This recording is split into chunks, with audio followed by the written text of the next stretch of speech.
This podcast is brought to you by our patrons at patreon.com/Elder Scrolls Lorecast. Robots Radio. Games, lore, stories, community. Just press play.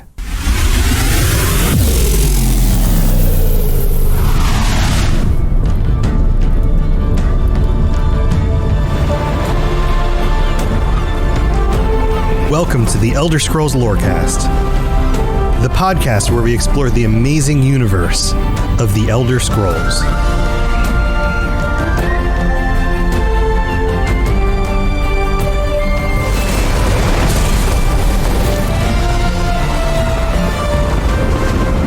Adventures! Welcome back to the Elder Scrolls Lorecast. This is your host, Tom, or Robots. I've got my buddy, Lotus of Doom, and all of our live chat audience here with us as usual. Lotus, how's it going, man? It's good. It's good. Right as we get started, just out of curiosity, can you hear the fireworks arbitrarily going off outside my house? No. Fantastic. I don't Then we're going to think so. pretend they aren't exploding. But I'll listen more carefully as we go. Nope, it's fine. Everybody's very excited about today's lore lesson with Malacath. It's always something. There's always something. But welcome back to the show, everybody. And Lotus, I'm excited because we're talking about Malacath. Oh, now I've got dogs barking in the background. That's awesome. My wife is on a work trip. Usually she'd be in the other room able to quiet them down, but I think we're just going to have lots of extra sound effects on this episode. It's fine. They're just screaming the code of Malacath. Yeah. Oh, and we've got a new follower, so that's making sounds. I'm going to turn that down. But this is great. Jumorth. Everything's going really well. Thank you for following Jumorth. I don't know how to pronounce your name, but I probably That's butchered how it. I always say it for my streams. Well, there you go. Hi. So we're talking about Malacath today. This is another Daedric Prince deeper dive with Tom and Lotus, and so and my dog's in the background. But here, why don't I mute for a moment and see if I can get them to shut up, and you give us a little go over all the different names, because Malacath's got a lot of names. How about we do that? Sounds good to me. All right, so this week we are going to be, as Tom mentioned, discussing Malacath.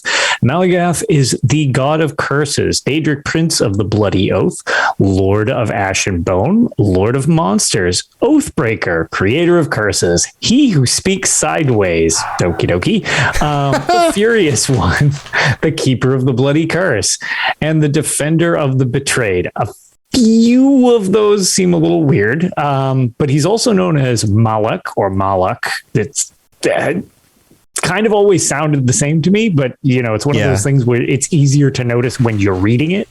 Malak to the Red Guards, Malik to the Dunmer, and Muluk, the blue god of the goblins. Right, which is one of my favorite new additions to this series, which we can kind of get into with the blue god bit, because that was one of the things that the first kind of inkling that I ever saw from it was actually Elder Scrolls Blades, the phone game. Yeah. Okay. Yes, and it was funny when it was first introduced. I was like, wait, is that like another version? And sure enough, ta-da.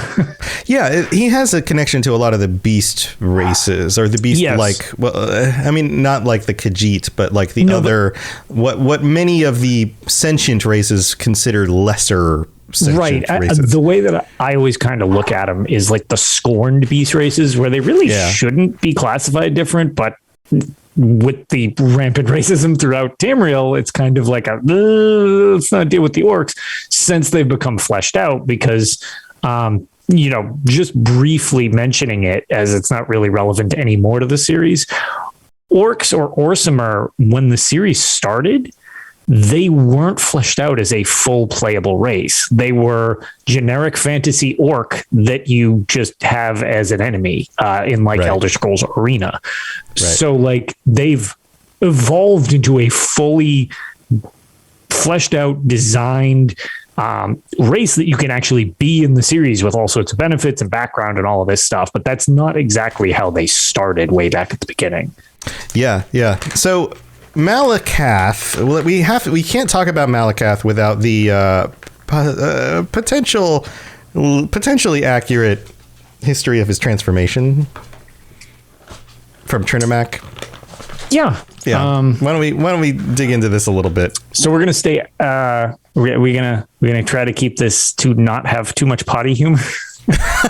Well, I mean, we gotta call it, like, we gotta say like it is, right?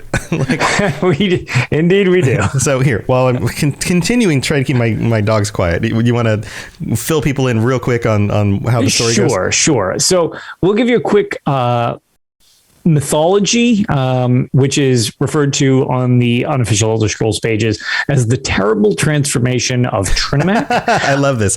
By the way, the UESP is where we go for most of our lore source stuff. It's the best site on the internet. Friends of ours, also co-hosts with Lotus on Tales of Tamriel, our sponsors of Tales of Tamriel, the other podcast that I host. Our sibling podcast over there that Lotus does. So we're going to be pulling some information directly from there. So correct. Yeah. So in a nutshell, we don't have to go over the whole thing because I don't want to spend the whole episode.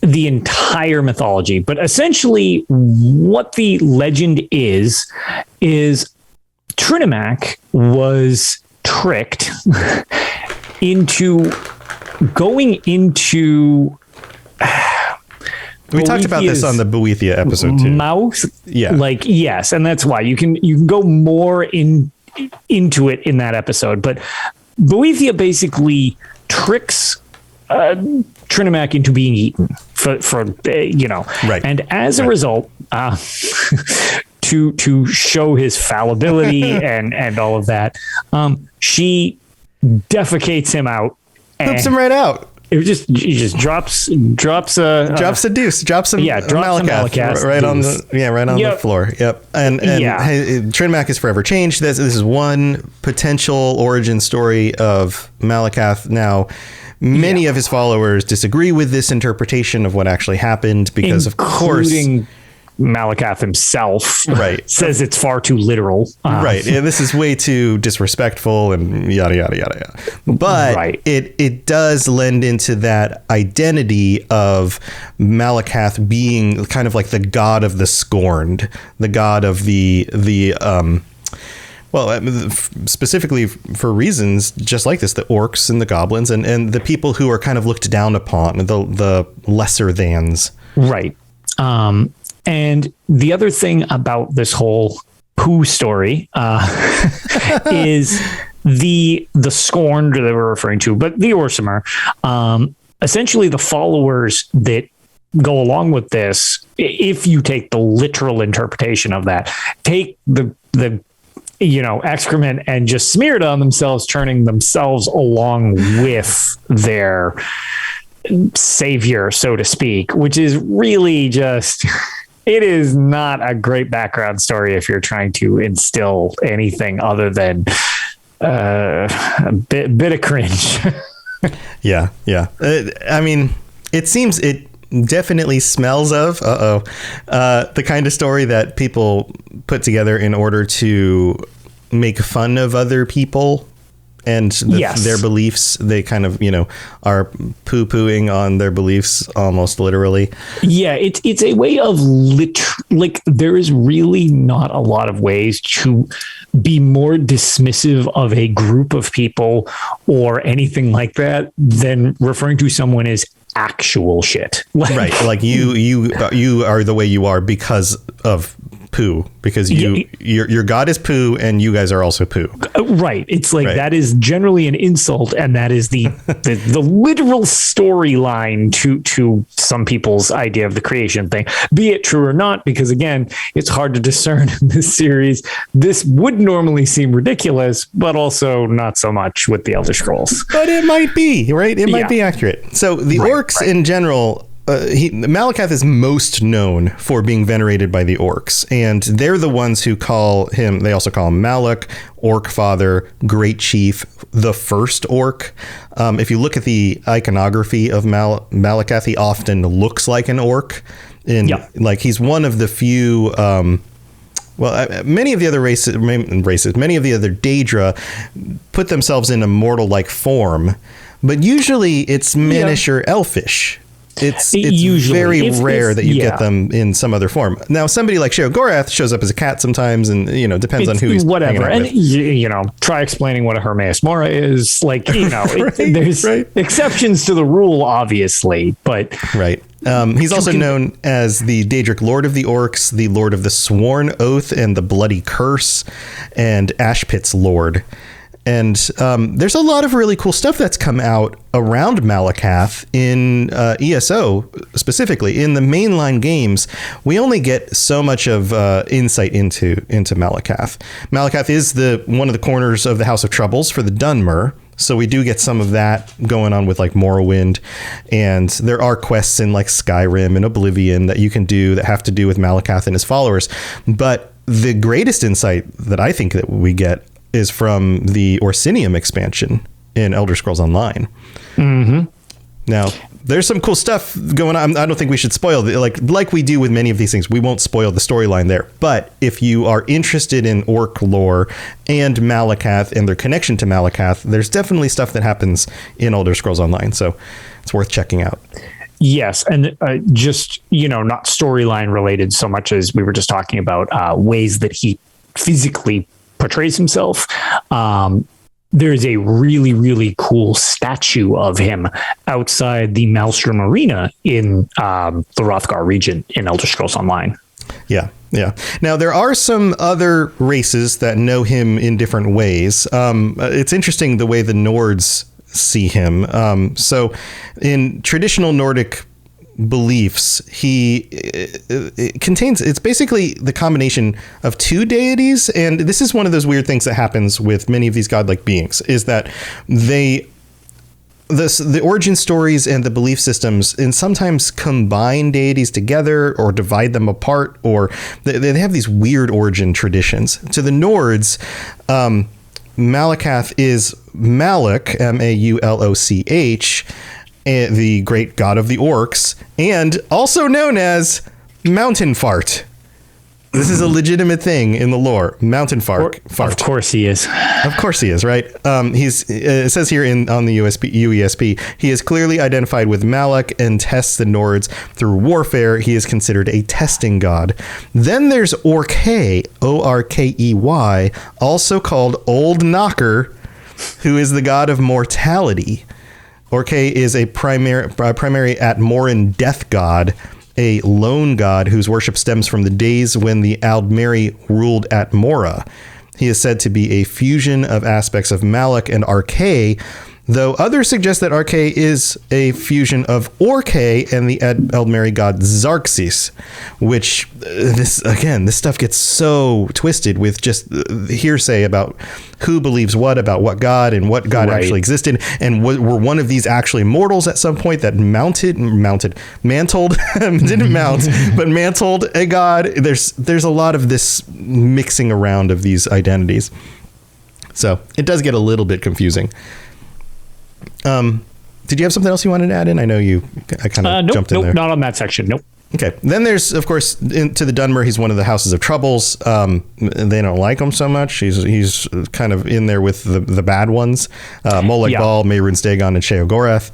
So, which makes sense if that they associate so much with like trials and tribulations, and he's basically one of the Daedric Princes of testing people. That really doesn't seem like somebody that would really sync up with things that you would consider good, as he would be constantly testing you in the harsh lands that exist over there. Right. They don't need more testing. They feel like they've survived enough testing. Yeah. And then for the Red Guards, he's often known as Malooc, Malooc, the Horde King, and is the enemy god of the Red Guards. The Red Guards don't like him either. And according to the article in the UASP, some scholars believe Malooc is merely Malacath in disguise, as they appear similarly boorish and share many graceless aspects. So they're not big fans of it as well. To the Khajiit, the demon Orkha is known through ancient Khajiiti texts that predate the Riddlethar epiphany, and is a demon sharing similarities with Malacath. So he may show up in that pantheon, or at least in those histories as well. And then he's also known by the Reach Folk, which is no surprise because the Reach Folk love worshiping their Daedras. They sure do. They call him the Lord of Ash and Bone. So they've got all that going on. Any thoughts on any of this? It's interesting because one of the things about Malacath is it almost seems as if he wouldn't be as prevalent in so many cultures as he is compared to some of the other ones that we see in bits here and there, but some cultures kind of don't even acknowledge it whatsoever. It seems interesting that one that's so strongly related to the Orsimer is actually acknowledged by most cultures in Tamriel, which is, I don't know, I guess to me that seems a little peculiar that so many just kind of embrace him as like, oh, yep, that's so totally, yep, this is part of our pantheon. My only guess might be because of the ties into other Daedric princes and stuff like that. So maybe it's almost like a conjoined thing where it's like, well, if you acknowledge Boethia, you probably are going to acknowledge something that Boethia did, so that'll be in the culture as well type of deal. Right.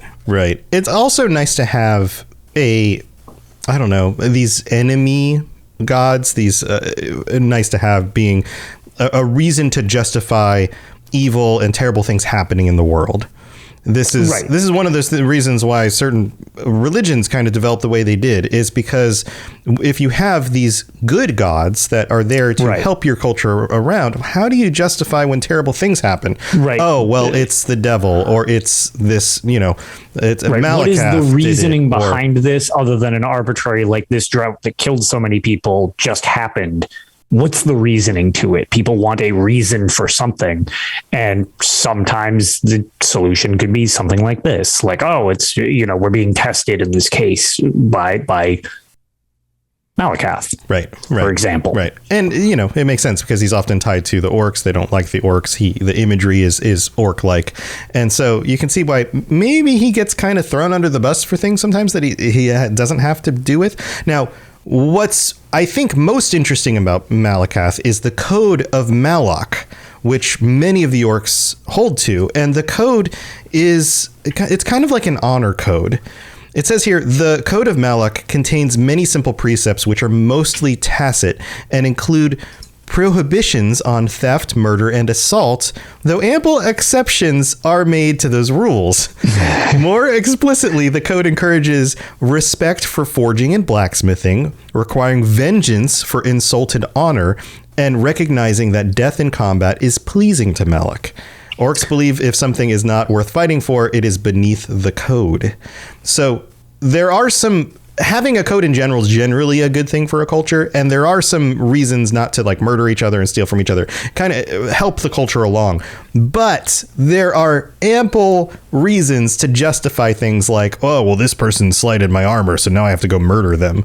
Right. So one of the things that I always find really funny about this, which I'm glad we got to this point, so that the thing, you'll experience it if you play through the Orsinium storyline in Elder Scrolls Online, but it's referenced, many places. But the idea of a blood price when somebody's wronged you, and it's not to the degree necessarily like you said of just like, oh, I've been slighted, I'm going to just go murder this person, and it'll be justified. But they do have a thing in a lot of Orcish tribes and stuff like that where you can pay a blood price when you're wronged, and basically you essentially bleed out the perpetrator until the one that is wronged feels satisfied with the situation, which is really, really screwed up, because it's like, well, how much is too much? And then it's like, okay, if you're really, really bitter about something, it's like, we're just going to bleed the person out entirely. It is a hardcore way of getting some payback, that's theoretically justified.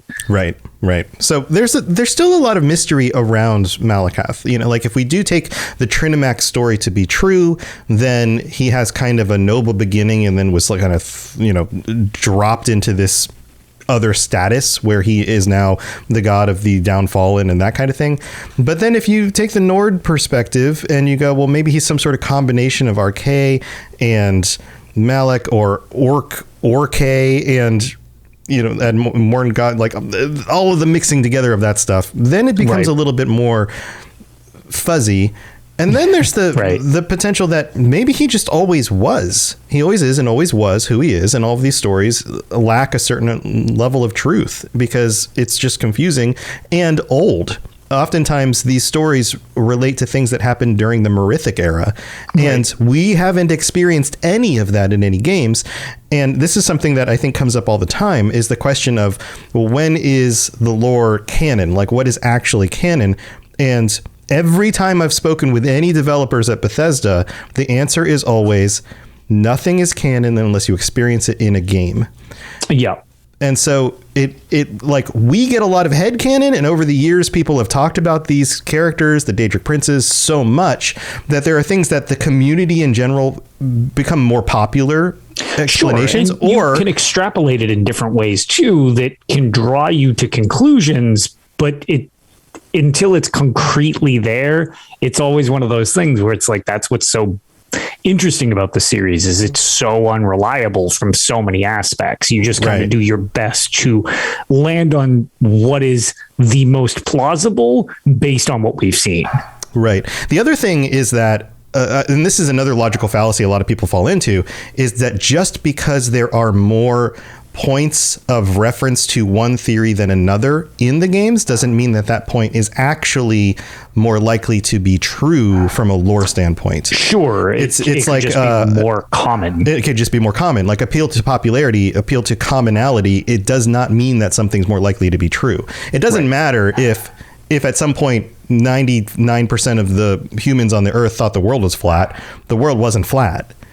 Right. Like it doesn't matter how many people believe a thing, how many instances of proof you have until you actually have something that legitimately proves it beyond a shadow of a doubt. So, exactly. So there's a lot here that makes him kind of an interesting figure because we don't really know for sure. And each culture has kind of their own spin on it. Even though the majority of them have kind of a negative spin, doesn't mean that those perspectives are necessarily more likely to be true. Right. So I'm willing to keep this stuff up in the air and just go, okay, he who he seems to be to each of these cultures, and what happened in the past may or may not have happened. We don't really know yet. It's again hard to tell exactly if it's a literal interpretation or if it's more of a metaphorical interpretation. Right. Well, I feel like we're at a good point where we can go thank our patrons in the middle of the show. And then we're going to come back. We're going to talk about Malacath's items, the weapons and artifacts and things, because there's a number of them. There's some really cool ones. And maybe a little bit more after that. So stay tuned. We'll be right back. The skies are marked with numberless sparks, each a fire, and every one a sign. All right. I've got my dog to stop barking again. I put a closed bag of treats on the floor. Maybe that'll keep him busy and away from barking at the neighbor out the window. But we have some new patrons this last week to call out and thank. Let me look here. We've got, I believe we thanked Brandon S. last time. Maybe not. It's been, you know what? We did, our episode was delayed, wasn't it? Last week. Yes, it was like a day late, I think. It was like a day late. So I don't think we've thanked Joe P, Evelyn R, and Kat yet for signing up on the Patreon. Thank you for being here. Thank you for supporting the show. We really appreciate it. Holy crap. I just looked at the total number. 99. We are one away from 100. All it was going to take is one more person signing up and we'll hit 100. I know this is one of those weird things that happens. There's only 30 slots that I made available at the $1 tier early on, and those got filled up real fast. But every so often somebody cancels their $1 patron subscription, which to me is hilarious because it's like $1 and you get like the majority of the good benefits. They made it through all the previous episodes. Right. They're like, I'm done with it. I'm done giving you $1 a month. But that's fine because every so often a tier opens up and somebody just like hops in and it's just like, I got the $1 tier. There's only 30. I got in there because somebody cleared out. But that's fine. That's totally cool. Maybe there's a $1 tier open. Somebody else will sign up and become the 100th person. But we also have to call out our tier 5 Daedric Princes, Mr. Gami Boy, Kira, Noodle Al Dente, and Riverwood Chicken. I love that name. Thank you, you guys. You guys are awesome. And if we've done anything to help you get through your workday, drive to work, your workout, or keeping your dogs occupied while you're trying to do a podcast, that would be weird. Listening to the podcast while doing the podcast. I don't think I could do that. I feel like it would be very poor from me, like very poor. You'd be so distracted. Then go to patreon.com/Elder Scrolls Lorecast and check out all the different tiers. And we also, actually, we don't have any new reviews this week. I did double check that. And we would appreciate it if you, even if you don't listen on Apple Podcasts or on Spotify, if you want to leave us a rating, a 5-star rating on either of those, and a review on Apple Podcasts, we'll read it out on a future episode. So big thank you to everyone who takes the time to do that. Yeah, we got lots of stars. It's just we can't read out stars. So thank you for the stars. And I don't know who leaves the stars. It's not like it's tied to a name. I was going to say, same thing with the other show is like, thank you for all the 5 stars. I don't know who any of you are, so I just universally appreciate you. Yeah, right. It would be cool if we got like a list. At least I could be like, oh, so-and-so gave us. I know, it doesn't say anything about anything. It's just like... no idea. Yep. Professor Bayless writes a review in chat right now. Here's my review. Epic stuff, bud. Thank you very much. Appreciate it. But we really do appreciate you guys for your support. And those of you who are able to contribute via the Patreon, this is my full-time job, so this helps me pay the bills. I really appreciate it. And, you know, buy food for lunch and stuff. And then also those of you who take the time, even just share with your friends. We really appreciate it. All right, let's move on with the rest of the show. Yes, you're entirely brilliant. Conquering madness and all that. Blah, blah, blah, blah, blah. Well, Jumaraf just signed up. 100th patron. Now we have 100. I just hit the bumper sound, and now we've got 100. Thank you so much. Welcome to the Patreon. That's amazing. That's amazing. Let me see. Refreshing the screen. There you go. 25 tier. Man, holy crap. Thank you so much. And you'll be able to join us. I forgot to mention this on the patron chat episode, which happens next week. It's coming up because the 26th is the last. It's the end of the month already? Yeah, 26th is the last Thursday of the month. We record on these Thursday night. It's the 19th right now. We've got one more week, so let us know what you want to talk about. We're going to come up with a topic. It's going to be awesome. Everyone tier 4 and higher is welcome to join us Thursday nights right now when we're recording these 9 p.m. Eastern. So not in this one, but plan to eventually. Well, awesome. We look forward to it in the future. All right, let's move on with some more details about Malacath. I know you love those artifacts. Do you want to pick one out that we talk about first? All right, so we're going to jump straight into my favorite one because this one is definitely up there as one of my favorites all around, and that's Volendrong. I thought it was I in that so one. we're going to start at probably the most. I mean, most people will know what Volendrong is if you're going to know what any of these are, but Volendrong is my favorite, one of my favorite Daedric artifacts in general. It's also known as the Hammer of Might. It's an ancient artifact created by Dwarven Rorkan clan. I think that's how you pronounce that. Is that Rorkan? That's how you pronounce that? That's how I do it. Yeah. Yeah.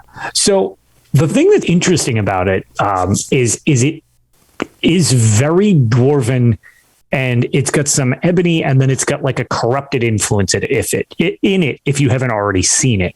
Yeah. The design of this hammer is freaking awesome. It's really cool. Yeah. It's got like that pulsing red eye in the middle. It is a massive hammer. It is a two-handed like great hammer, not like a little like hand hammer. Not like you nail the nails into your wall. Yeah. This thing is quite massive. In game, it's basically the size of you. Yeah, it's pretty big. Yeah. Yeah.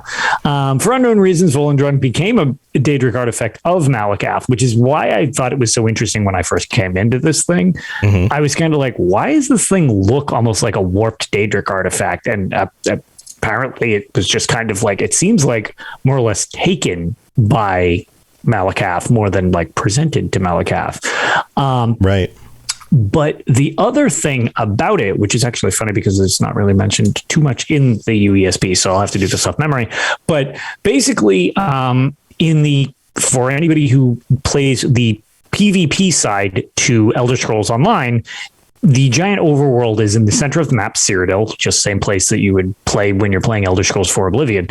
And on a timer during the Three Banners War, Sheogorath actually took this artifact and kind of just decided, because it's what Sheogorath does, to cause some chaos. Right. And on a set timer, it's really hard to track down. It's more of like a surprise event in game, but Sheogorath will periodically release Volendrong into the battlefield, and it will basically seek somebody who is worthwhile, and it will pop up in the thing. It's protected by golden saints, but it will appear on the map, and it's a Daedric artifact in a little bit of a different direction from the single player games, because this thing is sort of kind of a cheat mode, where when you get a hold of it, you can rip down, keep walls, you can do crazy amounts of damage to your enemies, and this is all PvP, so it's against other people that you're using this against. And it's cursed on the battlefield, which is interesting because, again, Daedric Prince of Curses kind of follows suit. Mm-hmm. The artifact will actually feed on the souls of those you kill on the battlefield, and that's actually how you use it to stay powered. Wow. If you don't consistently kill people with it, it takes your life essence and actually will slowly kill you on the battlefield until you die and drop it. Nice. And then it's up for grabs again. It is a really cool feature. It can really sway the tide of the PvP thing. But yeah, it's just, I've always thought it was a really cool addition to the PvP. Some people are pretty split on it because it can really turn the tide and kind of kill the momentum if the other team gets it and something like that. Yeah, a little OP. Yeah. Yeah, but I love it. And it's interesting that in Elder Scrolls Online, even though it's an artifact of Malacath, it's actually taken and presented as a result of Sheogorath kind of just doing what he does and running amok like usual. Yeah. The history of it is actually really interesting. It's prone to disappearing like the Dwarven creators. It sometimes disappears for days or even longer, and then it'll just reappear other places. And I feel like this is something that's not unique to just this Daedric artifact. No, they all seem to kind of get plucked out of existence from time to time and show back up. Yeah, but it originally belonged to the Rorik clan, like you mentioned, and the clan refused to join the other Dwemer in the first council. And according to the story, the chieftain threw his hammer across Tamriel, promising to settle wherever it landed. And it landed in western Tamriel, which Hammerfell is a name. Did it land in Hammerfell by chance? Maybe. And they called the land Volenfell, literally City of the Hammer, and eventually later it was named Hammerfell. Yep. And then this actual story, the journey across Tamriel is depicted in many regions, ruins across the region. So, it's definitely an interesting artifact. It's probably one of the most interesting things that are associated with Malacath, and again, for a reason we don't even know yet. Maybe because that clan was ostracized from the other clans. There's a little bit of that maybe going on. But we don't know for sure. Then there's the item Scourge. Why don't we tackle this one next? Perfect. I'm glad you dove into that one, because that is another one that I was very, very interested in talking about, because there are very few situations where you can ever talk about Scourge. Yeah. So Scourge is also known as McCann's Hammer, Bane of Daedra, Daedric Scourge, or Scourge Blessed of Malacath. Mm-hmm. And this one, again, is associated with Malacath, but isn't necessarily created by. So there's that. Do you want to go into details on this one? Sure. So it was forged from sacred ebony in the fires, or fires, or they have fountains, which is interesting. I was just how do you forge something in a fountain unless you're using it to cool fountain? The forging? I don't know. Maybe fickle dyer, and it's associated with Malacath. But the thing about Scourge, it's became very prominent to me when I was playing through the Elder Scrolls Legend Battlespire, because in Battlespire, this is a weapon you need to collect in order to do what it does, which is banish Daedra. Let's see. Does it? And okay, yes, here we go. They actually do mention it. Skimming the details. Skimming the details. I wanted to find the specific part that I can make reference to, as opposed to me doing it from memory. It's a fierce weapon and takes the form of a steel or ebony mace. Malacath dedicated it to mortals, and any Daedra who attempt to invoke its power will be banished to the void. It also has the ability to banish them to the void with a single blow, and can conjure Daedra, such as Dramoran scamps from oblivion at the wielder's bidding. The reason it's so crucial to when you play Elder Scrolls Battlespire is while you're going up the Battlespire, you run into a situation where you need to essentially get the help of a Daedra in order to progress, but they're not exactly the most cooperative. Imagine that. Who would have thought? Who'd have thought? But in order to kind of coax them into doing stuff, there's a few different situations at hand, and one of them is you basically acquire this thing and you're like, yep, totally have this super awesome artifact, and the Daedra, she demands you give it to her, and you're like, okay, here you go, and give it to her, which she's not allowed to wield it, so it plunges her into the void. Nice which is very amusing. The only thing about it, which for anybody who hasn't seen my full playthrough of Battlespire, it is the most nondescript weapon in that game. It is just like, yeah, here's a sort of metal hammer. Like that's really all it is. It looks super nondescript. It could be like any other base in the game. It really had no distinguishing qualities. And even seeing the high res version from like Skyrim, it doesn't really look super unique. It's more its abilities than how it looks, which make it unique. Whereas we were talking about how unique Volendrung itself looked. I mean, I think it looks cool. It's definitely got it Daedric kind of just looks Daedric-y, though. Yeah, it's just kind of Daedric-y. There's kind of the prongs of the mace come out in these like knife-like shapes almost. Yep. And at the core, like closer to the core, there's almost like this reddish underneath that kind of shows through the black, which gives it this kind of creepy, like skin peeling off look. That's a little bit. I always kind of hit me as a little bit. It is cool though, too, that a Daedric artifact is basically so useful against Daedra. Yeah. Which is not usually something that necessarily is the case. This is focused solely around basically like helping mortals fend off Daedra or whatever, which is kind of unique to it for the most part. Well, I guess it makes sense when you are like one of the Daedric princes that's scorned by the others to equip some of your followers with something that would help them. Yeah.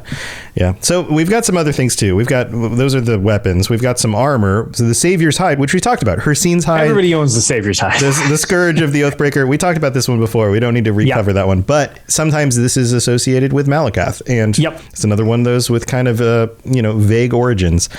There's also the Helm of Orin Bearclaw. It's also known as the Helm of Korag Krogar or Grokar. I messed that up. It's a little inverted. That's all. A little inverted. The helm is it's like an engraved skull of like a saber-toothed bear or tiger kind of creature. Crossing series.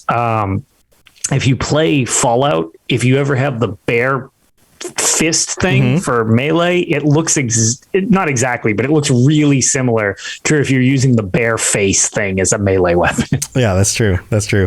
So this one, it's got kind of a mixed background. This is those that claim it is Bosmeri know it by the former name, the Helm of Orin Bearclaw, and attribute it to the legendary Dunmer Hunter of Valenwood, Orin Bearclaw. Legends claim that Bearclaw, the hunter, single-handedly killed Glenhwiffav. Crushed it. Names. The witch serpent of Elven Wood, and thus brought peace to his clan. He would bring the helm with his name further reverenced by performing many more great deeds until he lost his life to the Nahatan flu. After Bearclaw's demise, his helm stood as a monument of his stature, although it was eventually lost after his clan split.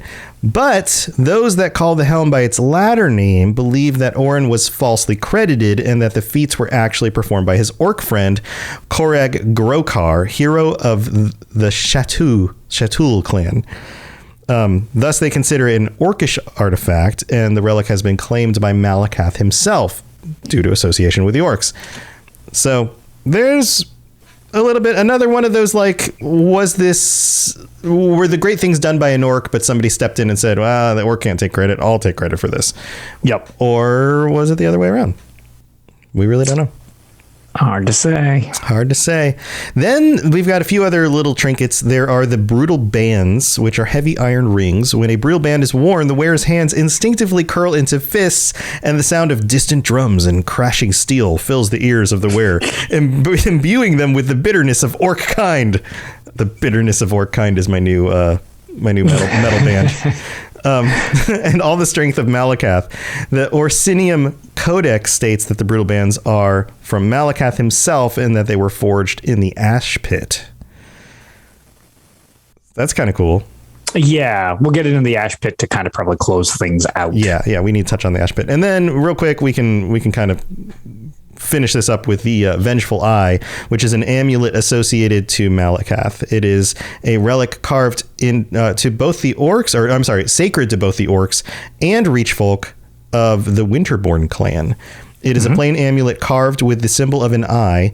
Dried blood appears to be caked inside the etching. Yummy. Another yummy little detail. Those who have it in their possession are said to carry Malacath's favor. And there's a history that goes into this stuff, but we don't really need to carry the history. This is one of those ESO things that you'll learn about in the games. So cool stuff. Now let's talk about the Ash Pit. Every Daedric Prince has their own realm of oblivion, and Malacath's is the Ash Pit. You have any thoughts on this one, Lotus? The Ash Pit is so we've never seen the Ash Pit in game so far. It's one of the Daedric realms that we've actually never really been to. But it sounds pretty anticlimactic. Like it's just like a dirty, dingy kind of place. I don't know. It sounds like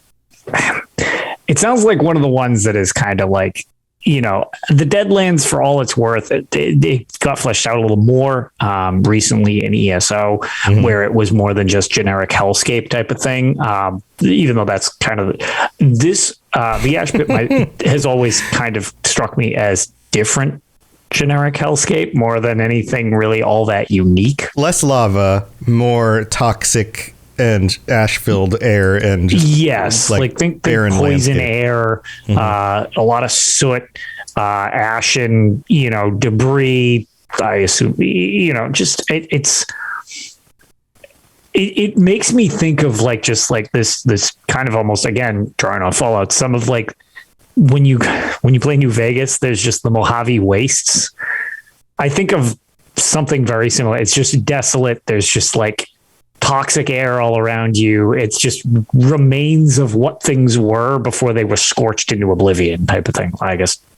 Further into oblivion? Yeah, more into oblivion. Maybe. Extra oblivion. Well, it's not just all terribleness. There is a place called the Ashen Forge, which is believed to be Malacath's stronghold. And the orcs that follow Malacath, and we've talked about this a lot, if you follow a specific Daedric Prince, oftentimes they claim your soul when you die, or your soul is predestined to go there or whatever, because maybe it's good for you and you like that idea. Well, the orcs who worship Malacath believe that they will find immortality, abundant food and drink, and constant battle in the Ashen Forge, where they will go when they die. So that's part of it as well. It's okay, so there's just a giant fighting arena. That's the selling point. Right. We get to forge things. We get to eat, we drink, we make weapons, and we battle. And we do that over and over again. To kill each other again. Right. Right.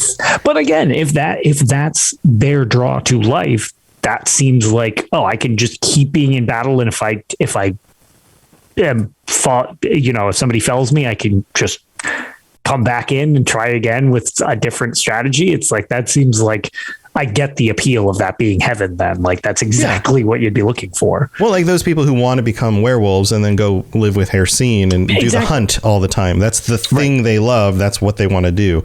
And there's also an element here that feels like they are, and the phrase thrust into Malacath's coals to be honed and tempered and made whole with the cleansing fire of Malacath. This idea that this is a place they can go to better themselves, to even more refine themselves. Well, to that point, the one thing that I do kind of like about that, where is there's the ties to blacksmithing and stuff like that already. And then when you refer to it like that as being thrust into the coals and stuff like that, it's almost like they're being physically forged into better fighters as well. Right. So it's more than just we like blacksmithing. It's almost to the point of we're physically blacksmithing ourselves, so to speak. Yeah, or Malacath is doing it to us by putting us through these, to us as a reward. Yeah, these endless cycles of battle are just going to make us more powerful, potent weapons for all eternity, which is kind of creepy. It's kind of scary, because if you were to unleash all of these souls as an army at some point where they've just been training in battle for thousands of years, just battle hardened for eternity. That's a really potent force. Like, can you imagine some storyline having to do with that, where like, oh crap, Malacath got really pissed off all of a sudden and has now summoned all of these souls to come fight for him, and they are the best fighters you've ever seen because that's all they do. Right. That would be amazing. So so let's wrap this up. We've got a voice actor to call out here. I always like to get into the voice actors at the end. Michael Donovan is typically the voice of Malacath whenever Malacath shows up. And you want to guess anything that Michael Donovan has done? You want to throw some guesses in there? He's Johnny Five. Johnny Five. No, not that. No? I don't see Johnny Five. I'm going to go way back. No, not on the list of 19. Let's see. He's got a lot of credits. So earliest credit is 1986, which could have been Johnny Five, but I don't know if that was 86. That might have been 1984, maybe something like that. But his earliest credit is Dragon Ball: Curse of the Blood Rubies, Master Roshi, and Penny's dad. So if you're a Dragon Ball fan, the Malacath is the same as Master Roshi, which is pretty awesome. He's done a lot of these anime. You've got like Ranma 1/2, and then lots of other cartoons and things through the years. But most recently, let's get into the more recent stuff. You've got bunch of video game stuff. He was in World of Warcraft Shadowlands, Ninjago Masters of Spinjitzu, the TV series. You've got, let's see, Elder Scrolls, of course, Morrowind.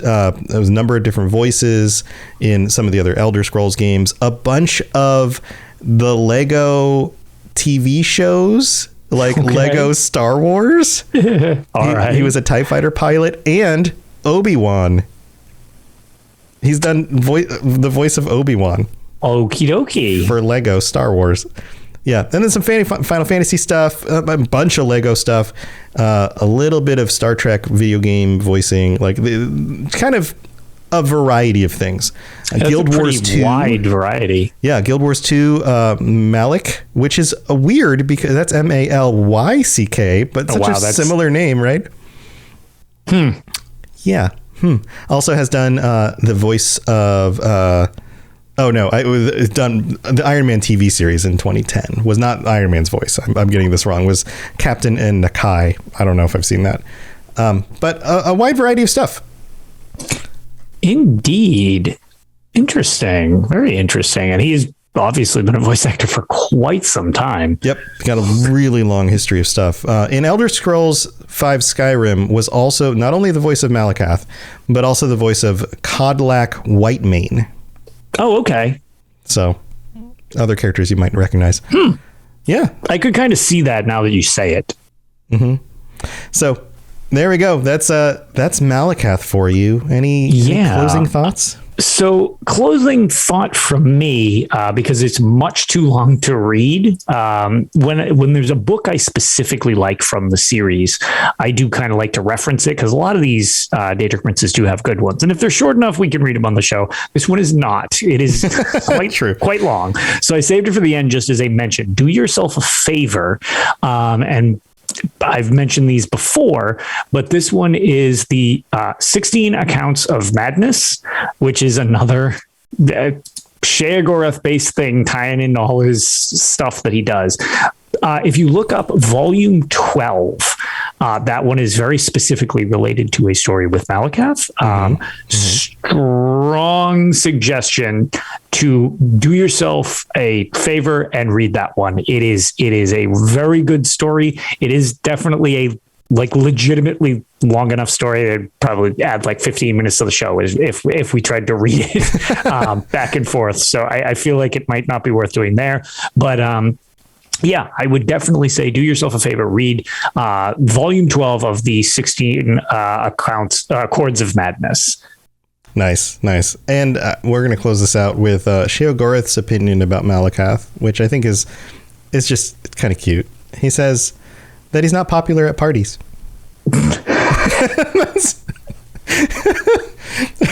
Which I guess, I mean, he seems very serious. I bet he's not very popular at parties. Yeah, probably not. He's probably a bummer. Might do a pretty good keg stand, though. Probably. Yeah, maybe. But then he's probably like, yes, no, everybody must keg stand. And then everyone's like, whoa, dude, no, not everyone. You'll play the blood price if you don't do as much as me. You will keg stand our blood price. Oh, God. Yeah, so there we go. That's Malacath. We'll be back next week with another show, but not another Daedric Prince, because we've got our patrons to talk with. So patrons, I'd love to hear your thoughts on what we should discuss together next week.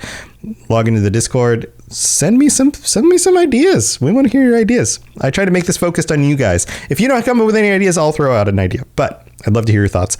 Lotus, do you have anything else you want to share before we head out? No, not really. I was going to say just kind of my usual stuff. Actually, I guess for this week's episode of Tales of Tamriel coming up this Sunday, if you care to join us for the live show, it's Sunday at 3 p.m. Eastern. We actually have Dave from the UESB, the actual creator of the UESB, joining us on the show, since we haven't had him guest to chat since we've joined forces. So that's awesome. If you want to hear from the man who started it all, he will actually be joining us as a guest this episode. Very cool. Say hi for me. Absolutely. Yeah.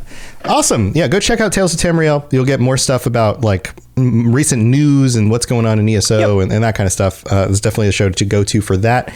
And I've got all my shows, all my other Lorecasts. If you're into Fallout or Mass Effect or Cyberpunk or The Witcher or The Lord of the Rings, which we're up to it'll be 13 coming out this coming Monday.